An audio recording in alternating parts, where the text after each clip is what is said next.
اللہ کے نام سے شروع جو بڑا مہربان نہایت رحم والا ہے۔ کہا جاتا ہے کہ کسی علاقے میں قحط سالی پیدا ہو گئی۔ اس قحط سالی کی لپیٹ میں نہ صرف انسان بلکہ چرند و پرند سب اس کا شکار ہو گئے۔ مویشی مالکان بے حد پریشان تھے۔ اس دوران ایک مسجد کے مولوی نے جمعہ کے خطبہ میں نہایت یقین کے ساتھ یہ بات بتائی کہ اللہ کا نام لے کر یعنی بسم اللہ پڑھ کر دریا کو حکم دیا جائے تو وہ بھی نافرمانی نہیں کرتا۔ خطبہ سننے والوں میں ایک چرواہا بھی موجود تھا۔ مولوی کی یہ بات اس کے دل میں اتر گئی اور اس بات پر اس کا یقین کامل ہو گیا۔ اس نے واپس آ کر اپنی بکریاں کھولیں اور سیدھا دریا پر چلا گیا۔ اونچی آواز سے بسم اللہ الرحمن الرحیم پڑھا اور دریا کو کہا وہ اپنی بکریاں چروانے کے لیے دوسرے پار جانا چاہتا ہے، اور دریا سے کہا کہ مجھے اپنے اوپر سے گزرنے دے۔ یہ کہہ کر اس نے اپنی بکریوں کو لیا اور دریا پر چلتا ہوا دریا پار کر گیا۔ دریا کے دوسری طرف کا علاقہ گھاس سے بھرا پڑا ہوا تھا۔ درختوں کے پتے بھی سلامت تھے کیونکہ کسی کو یہاں تک آنے کی رسائی نہیں تھی۔ اس نے خوب اچھی طرح اپنی بکریوں کو سیر کروایا اور واپس لوٹ آیا۔ پھر یہ اس کا معمول بن گیا کہ وہ بکریاں پار چھوڑ کر واپس آ جاتا اور شام کو جا کر بکریاں واپس لے آتا۔ اس کی بکریوں کا وزن دگنا چگنا ہو گیا۔ لوگ چونک گئے اور اس سے پوچھا کہ وہ اپنی بکریوں کو کیا کھلاتا ہے۔ وہ سیدھا سادہ اور صاف دل نوجوان تھا۔ اس نے صاف صاف بات بتا دی کہ جناب میں تو بسم اللہ الرحمن الرحیم پڑھ کر دریا پر چل کر اپنی بکریاں دوسری طرف چروانے لے جاتا ہوں۔ یہ بات سب نے سنی مگر کسی نے اس چرواہے کی بات پر یقین نہیں کیا کیونکہ یہ ایک ناقابل یقین بات تھی۔ مگر بات ہوتے ہوتے مولوی صاحب کے پاس پہنچ گئی۔ مولوی صاحب نے اس چرواہے کو بلایا اور سارا ماجرا پوچھا۔ اس چرواہے نے مولوی صاحب کو ہی حوالہ بنا لیا کہ مولوی صاحب میں تو آپ کا شکریہ ادا کرنے والا تھا۔ آپ نے جمعہ کے خطبہ میں جو نسخہ بتایا تھا کہ بسم اللہ کہہ کر دریا کو بھی حکم دو تو وہ بھی انکار نہیں کرتا، تو میں تو بس آپ کے نسخے پر ہی عمل کر رہا ہوں۔ مولوی صاحب حیرت سے اس کے چہرے کو دیکھتے رہے۔ مولوی صاحب نے کہا بھائی صاحب ایسی باتیں تو ہم ہر جمعہ میں کرتے ہیں، فقط ان کا مقصد لوگوں کا ایمان بنانا ہوتا ہے۔ مگر بکریوں والا ڈٹا رہا کہ میں تو بس بسم اللہ کہہ کر پانی پر چلتا ہوں اور بکریوں سمیت پانی پار چلا جاتا ہوں۔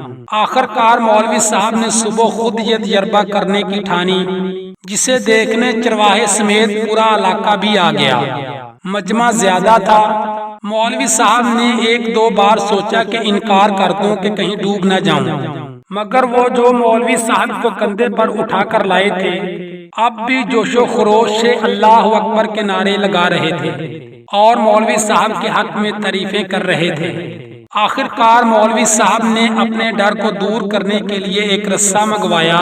پہلے اسے ایک درخت کے ساتھ باندھا، پھر اپنی کمر کے ساتھ باندھا، پھر ڈرتے ڈرتے ڈیلا ڈالا بسم اللہ پڑھا اور دریا پر چلنا شروع ہو گئے۔ مگر پہلا پاؤں ہی رکھا تھا کہ پانی میں گر گئے۔ مولوی صاحب ڈبکیاں کھانے لگے اور پانی کے بہاؤ میں بہنا شروع ہو گئے۔ لوگوں نے کھینچ کھینچ کر باہر نکالا۔ مولوی صاحب کی اس حرکت نے چرواہے کو پریشان کر دیا کہ مولوی صاحب کی بسم اللہ کو یہ کیا ہو گیا ہے، کیونکہ اس کا یہ روز کا معمول تھا۔ اس کے اپنے یقین میں کوئی فرق نہ آیا۔ اس نے بسم اللہ کہہ کر بکریوں کو پانی کی طرف اشارہ کیا اور خود ان کے پیچھے چلتا ہوا پار چھوڑ کر واپس بھی آ گیا۔ لوگ اسے ولی اللہ سمجھ رہے تھے اور اس کے حق میں نعرے لگا رہے تھے، مگر وہ سب سے بے نیاز سیدھا سادہ انسان تھا۔ وہ مولوی صاحب کے پاس پہنچا اور کہا مولوی صاحب میں آپ کی بسم اللہ کی تعریف سے کافی پریشان تھا، مگر پانی پر چلتے ہوئے مجھے آپ کی بسم اللہ کی بیماری کا پتہ چل گیا ہے۔ اس چرواہے نے درخت سے بندھی رسی کی طرف اشارہ کیا اور کہا مولوی صاحب یہ ہے آپ کی بسم اللہ کی بیماری، آپ کی بسم اللہ کی برکت کو یہ رسہ کھا گیا۔ آپ کو اللہ اور بسم اللہ سے زیادہ اس رسے پر بھروسہ تھا، لہذا اللہ نے بھی آپ کو رسی کے حوالے کر دیا۔ پھر کہنے لگا مولوی صاحب آپ بھی کمال کرتے ہو، میں نے آپ کے منہ سے سنا اور یقین کر لیا، اور میرے اللہ نے میرے یقین کی لاج رکھ لی، مگر آپ نے اللہ کا کلام سنا مگر یقین نہیں کیا، لہذا آپ کو اللہ نے رسوا کر دیا۔ محترم عزیز دوستو، یہی کچھ ہمارا حال ہے۔ ہماری نمازوں اور دعاؤں کا حال بھی یقین سے خالی ہے۔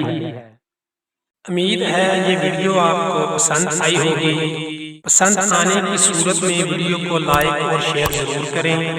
ہماری نئی آنے والی ویڈیو سب سے پہلے دیکھنے کے لیے ہمارا چینل سبسکرائب کیجئے اور بیل آئیکن پر کلک کیجئے تاکہ ہماری نئی آنے والی تمام ویڈیو سب سے پہلے آپ تک پہنچ سکیں۔ اللہ تعالیٰ آپ تمام دوستوں کا حامی و ناصر ہو۔ اجازت دیجئے، اللہ حافظ۔